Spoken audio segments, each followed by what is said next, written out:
Hey there, welcome back, everyone.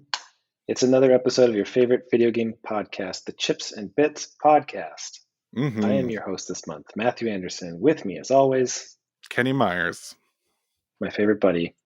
I'm stealing another intro from him, maybe. We don't know. According to Kenny, it's my turn to intro this month. I just have to trust that that's the case, It and he's not definitely putting me on the is. spot. So we're here. We're excited. It is just after Halloween. We're a day late to deliver this to you, but I think it's going to be worth it because this month we are talking about Deathloop, Deathloop. a wonderful new game about looping, dying and looping. And yeah, that's my intro. All right, I'm gonna let this one fly and start the music so we could just get started. Even though this is very sad. This is a very sad intro. Just music.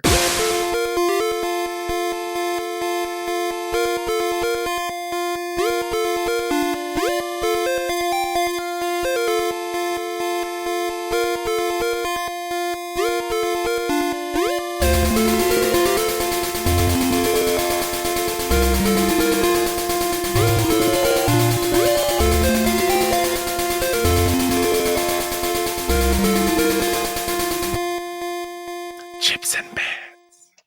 Hey there, everyone. Welcome back to another episode of your favorite video game podcast, the Chips and Bits podcast. Are you trying to redo the intro you just did? Dude, it was a Deathloop reference. Oh man, that was really funny. Ugh, I can't believe you ruined that. All right, well, I don't want to ruin that joke anymore, so let's just start the show. Let's do it. I think most importantly, though, before we dive into the actual game itself, I think this is a perfect opportunity to say if you are a podcast listener, and I mean like if you're listening to the podcast, then you're missing out on a light show that Kenny and I are hosting right now that you could be seeing if you were watching us on the video version of the podcast over on YouTube. So if you haven't checked that out yet, and for some reason you want to see our ugly mugs, we disguised them with some lights this month, and so it should be fun. It's like a little Halloween gift to ourselves and to you if you choose to watch it. But yeah, this month we're going to talk about a game called Deathloop, and I say let's start the show.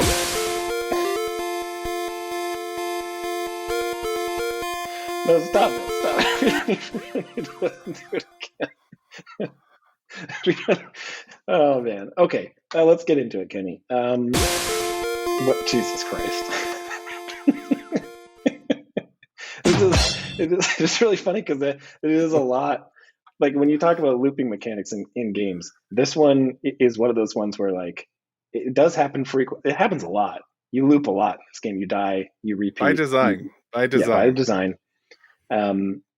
Let's get your immediate first blush response so that I know what I'm working with here, Kenny. What do you think about this game? You know, it's really interesting. Usually you and I have somewhat of a gauge for how the other person feels based on the game. Mm-hmm. I actually don't know how you feel about this one. There are some indicators that you might not have enjoyed it, and there are some indicators that you may have enjoyed it. So I actually would, I have a very strong opinion about it. So I won't be affected by your feelings, but I would be very interested in your take initially first. Okay. Because the reason this podcast is late, and I'll say this to the viewers, is because Matt had to finish the game and had to go hunt radiation in the atmosphere. Mm-hmm. And like usually when that happens, it's because he has to go through the rest of Super Paper Mario RPG or something like that. Yeah. So I would really like your take on this game first. Well, the good news is I also have a very strong opinion of this game, Kenny. So I'll give it to you. But I want to get one thing out of the way. I want to get one major gripe that I have with this game out of the way right away. And that is there's a lot of information going on when you're playing this game. There's a lot of context, there's a lot of story, there's a lot of mechanics, not just in how the game plays, but just understanding how the loop mechanic works, how you progress through the days, how you pick up new information. It's quite a bit to wrap your head around. I won't quite say it's overwhelming, but there's just a lot to digest. With that one gripe out of the way, I fucking love this game so much. I think it is truly exceptional. It's one of the best games I've played in a long time.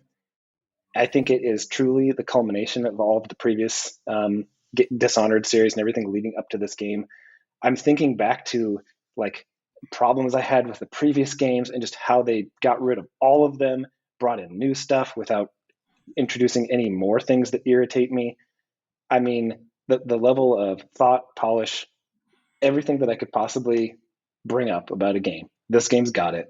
I was actually so kind of bummed that due to work and life constraints and poor planning on my part, that I had to rush this game at the end because I really wanted to take my time with it. I didn't want to, um, yeah, I wanted to do all the side things, pick up all the weapons, just do all the things, and I haven't done that yet. I definitely finished the game, but I still want to get back in and do some of these weird side things because there's just so much to unpack in this game. Um, so yeah, we'll go into more detail, but there's your spoiler. That's how I feel about it. Cool.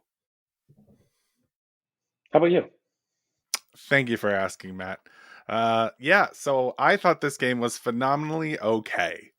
I Mm. think this game is to me it's like an Assassin's Creed, like the original one, where like so many of the things, maybe it was expectations, maybe it was just like the systems just didn't hold up enough for me that I felt like the sequel to this game is going to be perfect. Like that's what I felt. And I found this game to be uh unrewarding most of the time, which was surprising considering how the game's designed. I thought that a presentation was really good. The PC version was a little buggy. The but not like buggy where I couldn't play. The idea behind the core gameplay loop and how it's presented and like how you figure out how to do it was great. Like I feel like the game design of that was great. I thought the enemies were dumb as fuck. Like they just weren't very Yeah. challenging at all. And to some degree, I appreciate that as a result of this, like you could play the game like a first person shooter, which is what they kind of were like, it's really two play styles in these kind of games. And usually if you try to go like full, first person shooter, you die. But in this Hmm. game, you can leave an entire like building full of bodies, or well, they're not bodies, I guess, in this game around. But I think the stealth mechanic really suffers as a result of that. That being said, yeah, I just think it's an okay game. I think it just, it felt like there were some things I really wanted from it that I never got. But let's jump back to you and you can talk about some of the stuff that you really liked. Yeah, and I'm happy like as I talk through some of these things, like if there's stuff that sticks out to you that you really Yeah, bug you or like I'll things that interrupt. yeah, Yeah, don't worry. cool, cool. Yeah, so I mean, one of the things that stuck out to me immediately was I remember how I felt about Dishonored and Dishonored 2, specifically in the separation of the two mechanics that you alluded to, where you can either approach the game kind of like a first person shooter, you can go in guns blazing, you can use all your powers, or you can go in stealth. And I typically err on the side in most cases of being very stealthy, taking my time with things, trying to find like the most interesting way into a situation.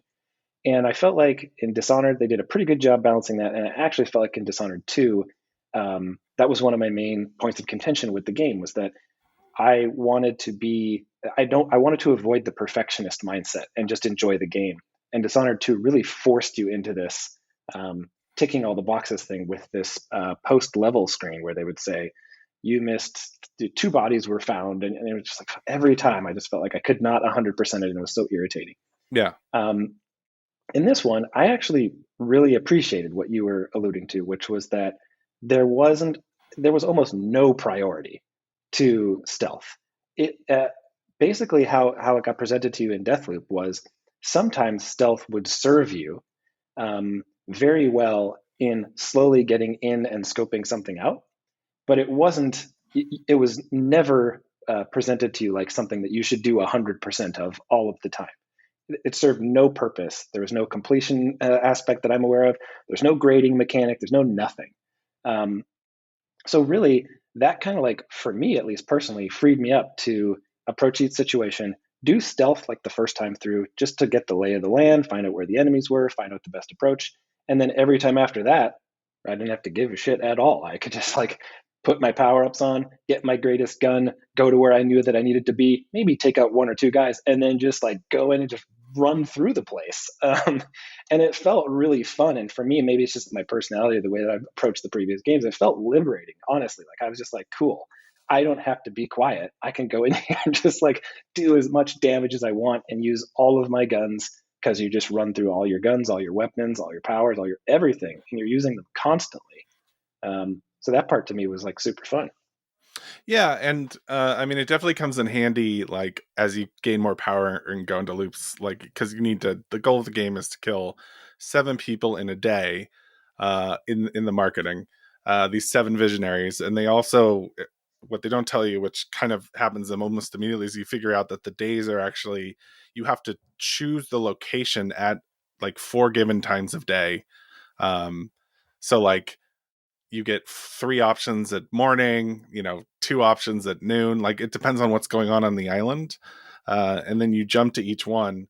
And so sometimes, like at the very last place has a lot of at night. There's a party, so it has a lot of people in it, and I would incidentally the guy's hidden, the guy you have to kill, and I Hmm. would just incidentally kill him in the massacre that I was just unleashing Yeah. on this thing.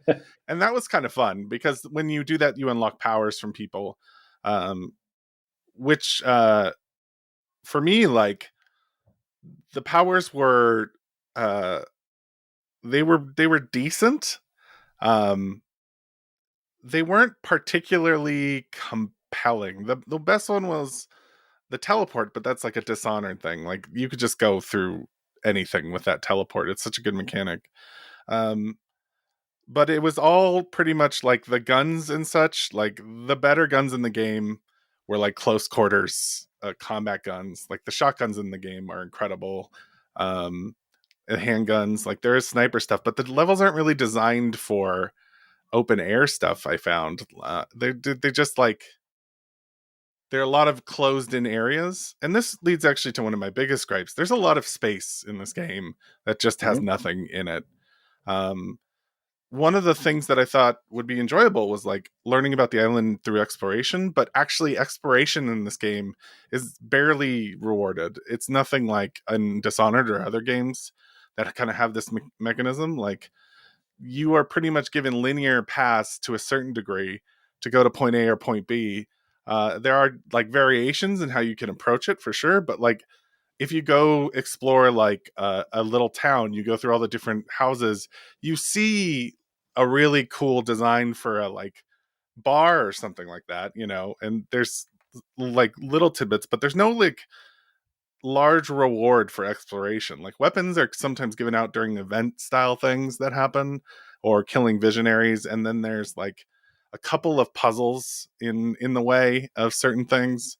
But for a world that's like subdivided so small, I was actually expecting more interesting things within the density than I ever got. Like it was never anything particularly compelling. I felt like exploring wasn't rewarded very well in this game. Huh. That's crazy. I actually felt the exact opposite. I've everything from, I finally stumbled across the safe that was alluded to underneath the house, and there's all these like pictures of questions and prompts for you to go and look up. I have two of what I think are three of the spy hideouts that I randomly found Mm-hmm. on the island unlocked that I haven't gotten to, and I felt like there's at least four on each of the different areas that you have to randomly stumble upon. I have two of the keys to like a safe room where people were like accidentally killing themselves by smoking some sort of drug, and you got to like switch the thing and come back at a different time of day, and then someone else has died, and then you pick up their password instead. Like there's weird, um, like just ambiguous puzzles that aren't really puzzles. And so like there's a bunch of things I've stumbled across that actually you might not identify as even being puzzles or things that are exploratory based at first. And you have to unlock those things through the game mechanic of like time shifting and coming back at a different time. Um, So Yeah, yeah, but no, ultimately, I felt like like there was a lot. the rewards you get for those, with one exception being the spy base, is uh like a gun that's nowhere near as effective as the gun you just got off of, the one of the visionaries. Like the rewards, the data about the people on the island didn't really exist either. It just felt so empty. The world felt empty with occasional hidden places. There were some like really cool, like this is what I mean by it being like Assassin's Creed. Like there's so many really cool ideas and really cool things that happen in this world. The spy base is one of them. That's really cool. I really like how you use timed events to figure out how to get access to places. Mhm. I really loved actually the voice acting and stuff. I thought it was really enjoyable and really funny. I liked the story quite a bit. Um, but it just like felt kind of hollow towards the end, where I was just sort of like trying to move time forward so I could just get to this certain point, and that there Sure. wasn't anything really valuable to do in terms of going out. Like just the amount of time it takes to go or find something and unlock it, you get like the shittiest rewards. Like there's this like area where you just get like coins for going down to the ship that looks like it'd be really cool, and you talk to like it's nothing exceptional, and that makes it a little boring. If I want a side quest, I want it to like reward ultimate weapons. You know what I mean? I want it to be like, Yeah, yeah. you Yep. get this power permanently because you found the 3 hidden bases, and now or like story things, which actually one of the secret bases you found do unlock story elements, but not like secret endings or something like that. It's just like, yeah, it just feels so empty. The world feels so empty to me. Well, I mean, I have to delegate to you on this one because part of the problem with like not having finished a lot of the side quests is that I'm about as far in some of those exploratory missions that we just talked about to feel like cool, like I want to do these. But it sounds like I might get to the end of those and then be like, oh, but they weren't worth doing. Because I there were actually some side quests that result in basically all of the weapons that I was using all the time, but those aren't exploratory based. Those are given to you, and you can choose to do them or not from the beginning of the game. Um, and I did those and got great weapons out of them. So yeah, I could see how like if I actually end up fulfilling those exploratory quests and getting to the end and being like, cool, I don't need this thing. That might feel pretty unfulfilling. Yeah, like you want a power when Hmm. you finish something like that, something that'll give you like a great advantage, and it ends up not being that way. Uh, I mean, it's just unfulfilling, and like you don't get like any really cool story tidbits either in a lot of them either. It's really just one to one. Like, oh, you did it. Here's your gun, and it's a handgun. Okay, like let me Dude, the think. transforming handgun though is so cool. The Is this the one with the nail gun? I forget. That might be Far Cry 6. No, I'm no, confusing those it's the two. dual wielding pistols Oh yeah, that one's really dope. that you But can plug again, into each other and you turn it get into that like. from killing one of the 7. Like, No, you get it from the base, from like going through the maze and getting all the batteries so you and can get that like different weapons like that through different processes. I got it oh, from one of the 7. oh, I didn't know that. Yeah, I got it from. Well, so like again, there is one of the seven does drop dual wielding pistols that have different traits. Right, that you put This is the together. one. Oh, they go together. You can plug them into each other. Yeah. Oh, yeah, yeah. I got that from a maze. Um, any hoozle. Let's I talk about mean, something else. hey, listen, if anything's going to be great about this game and a Chisholm's podcast, the art direction was phenomenal, Dude, the art including direction was so good. those guns. The weapons are great. They all look really interesting. The world is like there's the cutscenes are some of my favorite. I Hmm. just like how they would throw them in. How the world looks and feels kind of follows Dishonored's template, but it's very much like 60s British mod. Uh, Yeah, it's funny in hindsight. The once you sort of understand the vibe and it feels like the genre that the game is striving for with its sort of like bougie 60s disco vibe, yeah, it feels like it shouldn't work. Like going in and experiencing it, it doesn't seem like those things go together. And yet somehow after the first couple of rounds of experiencing the music and the cutscenes, and all that stuff, you just totally accept it. Like it's done so well that like you're just like, yeah, this makes total sense to me. But in hindsight, it seems like those things just shouldn't have worked. Yeah, well, I mean, they didn't really push it too much in the game, to be honest. Like it wasn't like No One Lives Forever back in the 90s where it like went Oh, what a full great game. like 60s kitsch. Like even Yeah. the villains were like ridiculous things. Like these villains are pretty straightforward. One's a DJ. There's really funny things.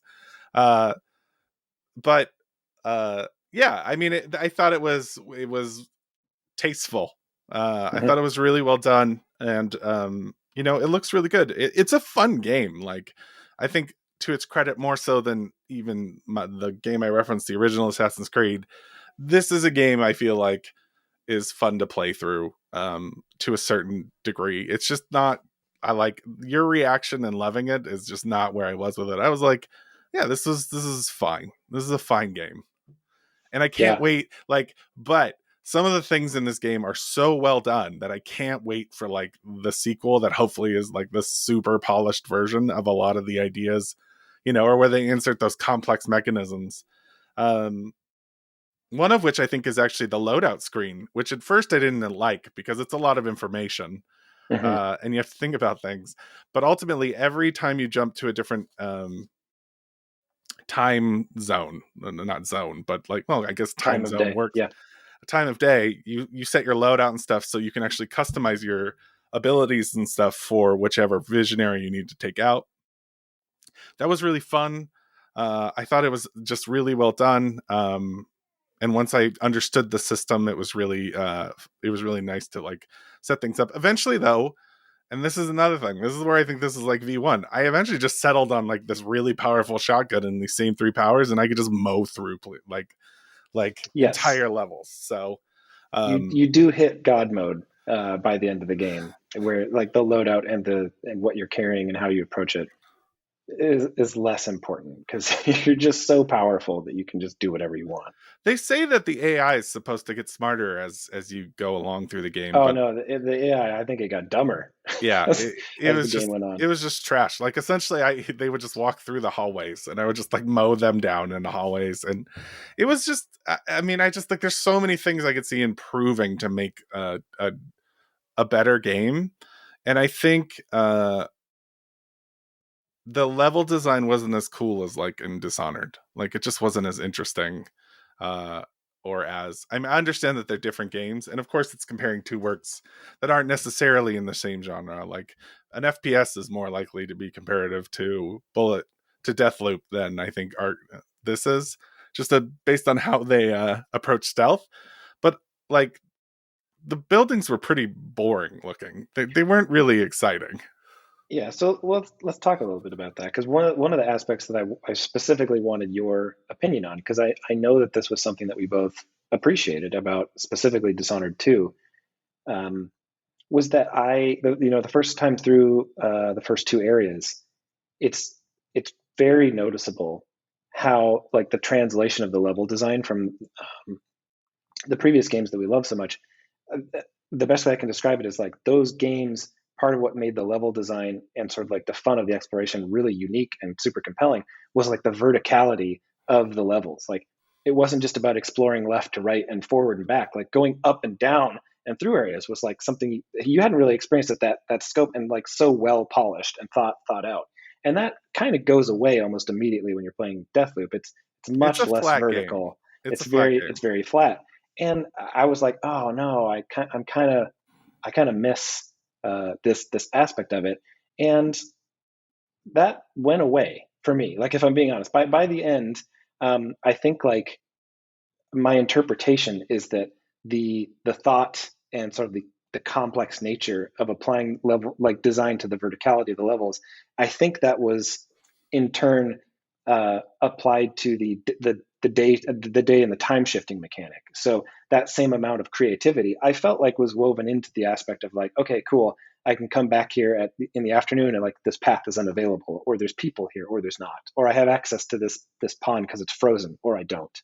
Um, and so that's where I sort of like was reinvigorated with that mechanic. But I'm not sure if you feel like that should be back in the game and you missed it, or if you kind of like got used to it like I did. I mean, I don't think the verticality was as interesting in those games as what the verticality opened up in terms of options you had and movements you had. And I think that Deathloop did a really nice job of making mechanics available per time of day, but Mhm. like overall, like per map and everything, like there wasn't really a lot of routes. It wasn't really interesting to go different ways.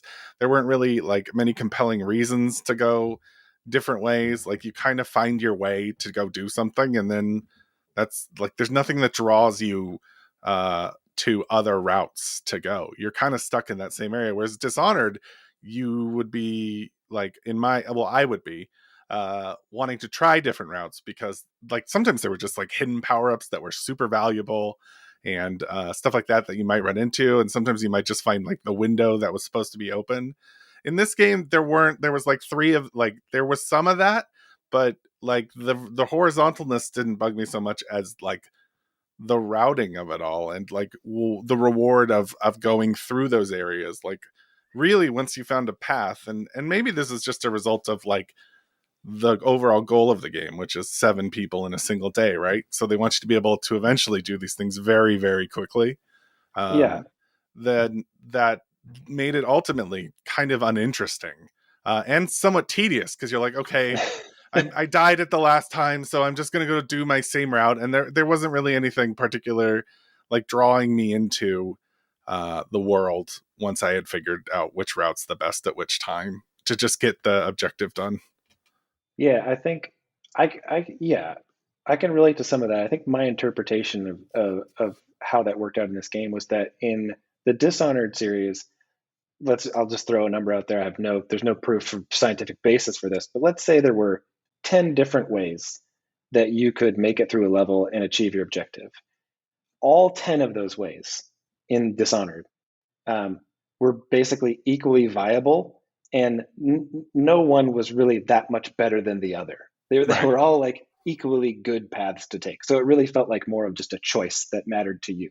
right. In Deathloop, how I sort of equated that was that there were still sometimes 10 different ways Mm-hmm. that you could approach something, but over the course of trying those 10 different things, it became very clear very early, like because you try it the first time and you got it right, that like one, sometimes two of those paths were the ideal ones to take, and really once you Yeah, figure those out, you shouldn't take any of the other ones. yeah. Um, and so that's how I kind of like equated it. And so I don't think it irritated me as much, mainly because of how quickly I was trying to get through this game. Mm-hmm. So that to your point, like once I made it to the final day, and I was doing this all like in like a weekend, um, that once I got to that final day and I felt like, oh, I know exactly where to go, I know exactly what to do, and I'm going to do this on the first try, and it's not going to fail. I just like went right through it, piece of cake, knew exactly what to do, and it felt great. And that the aspect of actually doing it and knowing that I was going to be able to achieve it, that felt rewarding in and of itself. But to your point, I don't think that like the learning process was as rewarding as the Dishonored series was. Yeah, and I mean, I think maybe because your compressed timeline, with my less compressed timeline, I probably spent more time exploring to try and find things I found particularly compelling. And per my previous comment, like it just ended up being a lot of tread that I didn't feel worth it. And so then I would just go on these paths and it would become very like um, boring. It would be boring. It would just be boring. Uh, Well, I have to tell you, one of the funniest ones that happened for me was, and you were hinting at this. There, one of the evening objectives is to kill one of the visionaries who is hosting a party at their mansion. mhm. And the first time I went through it, I think I was rushed that night. I was like, you know what? I'm pretty powered up right now. Maybe I'll just go through the front door and see what happens. So go through the front door. Most enemies anywhere in the game. So I mean, like we're talking like on magnitude of like instead of running into like 3 to 7 enemies, there were like 50 Yeah, enemies. And I was that just like house is dead. packed. I Yeah. was dead instantaneously. So I was like, okay. So the second time through, I'm like, all right, I'll sneak around. So I sneak around. I end up accidentally. One of the this will be a spoiler pro tip. I end up accidentally damaging the statue of this visionary in the sort of like courtyard of the party. And through doing that, you unlock this tip that's like, hey, since you and this party, they're all masked, so you can't tell who's who. You have to find out who the visionary is through like clues and stuff. So you get this tip that if you damage the statue, that will anger the visionary into revealing themselves. So I was like, oh, that's neat. So the third time through, I tell myself, you know what? I'm going to see if I can make it all the way through to the courtyard, stealth, without triggering anybody, damage the statue and kill him and get out of there. Like lightning quick, no piece of cake.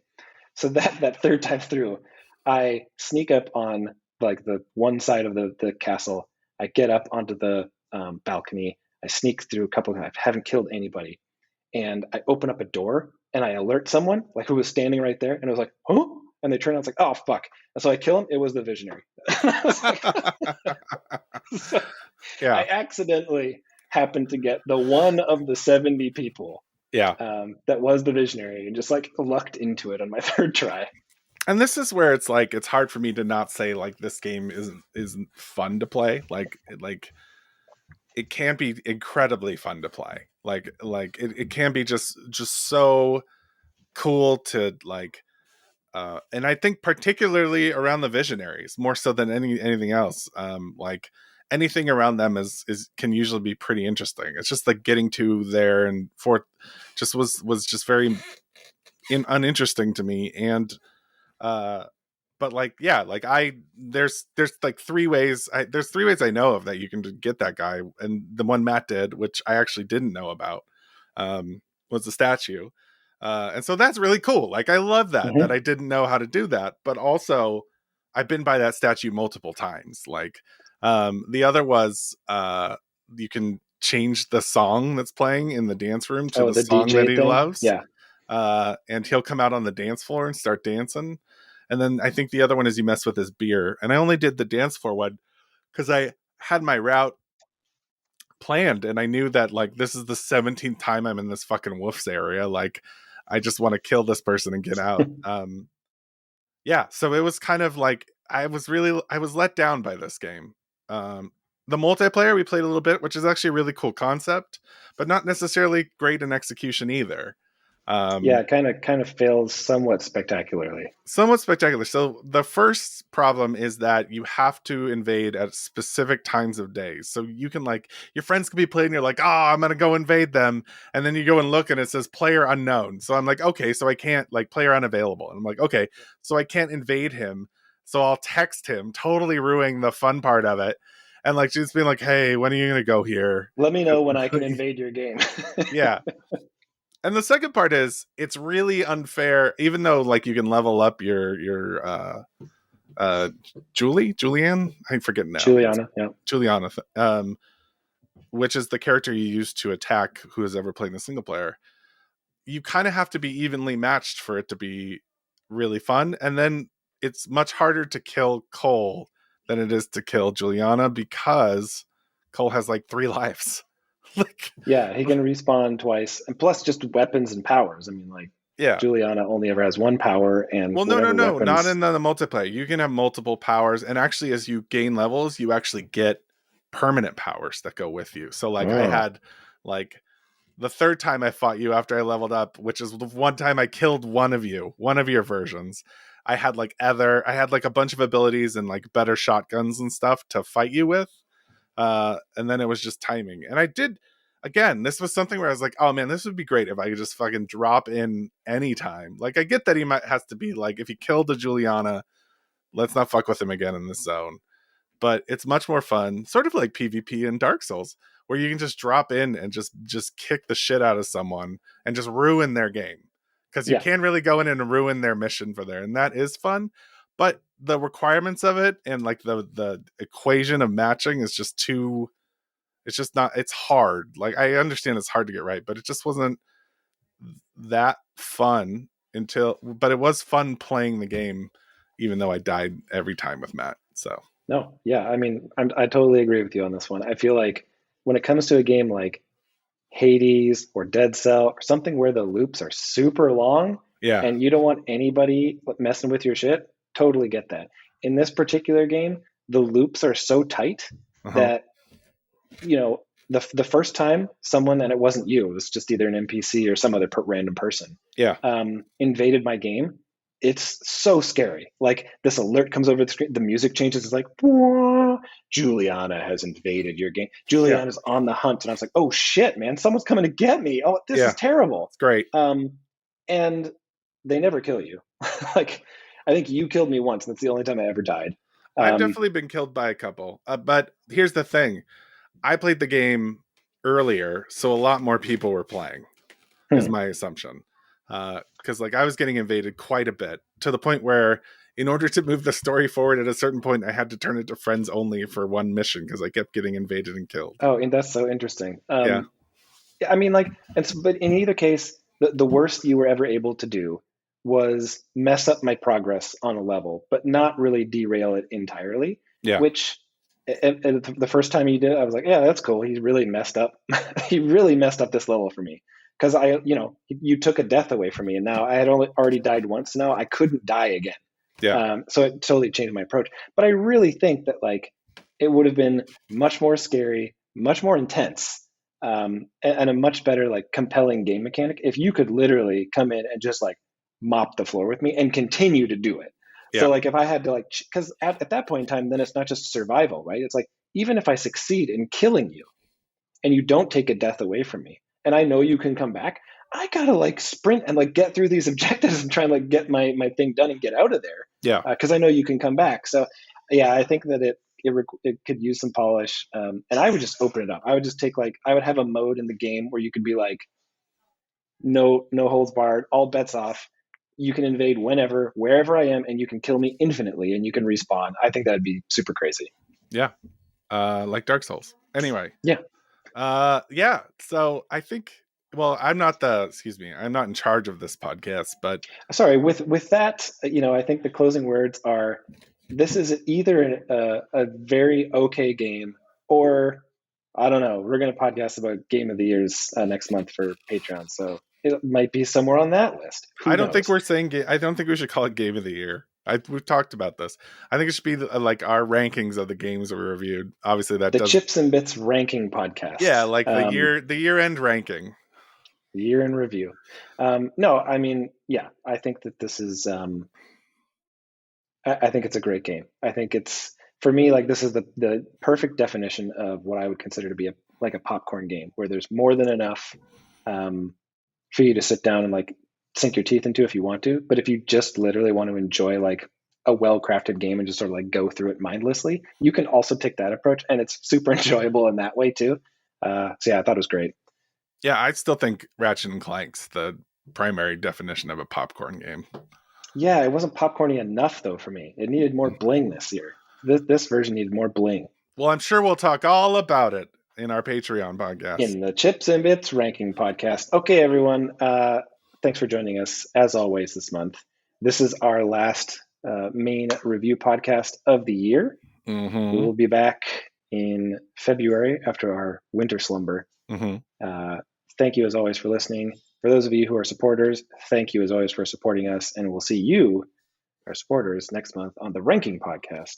So the rest of you, have a great end of the year, and we'll see you again next year. I've been your host this month, Matthew Anderson, and over there, Kenny Myers. Kenny Myers. See you soon.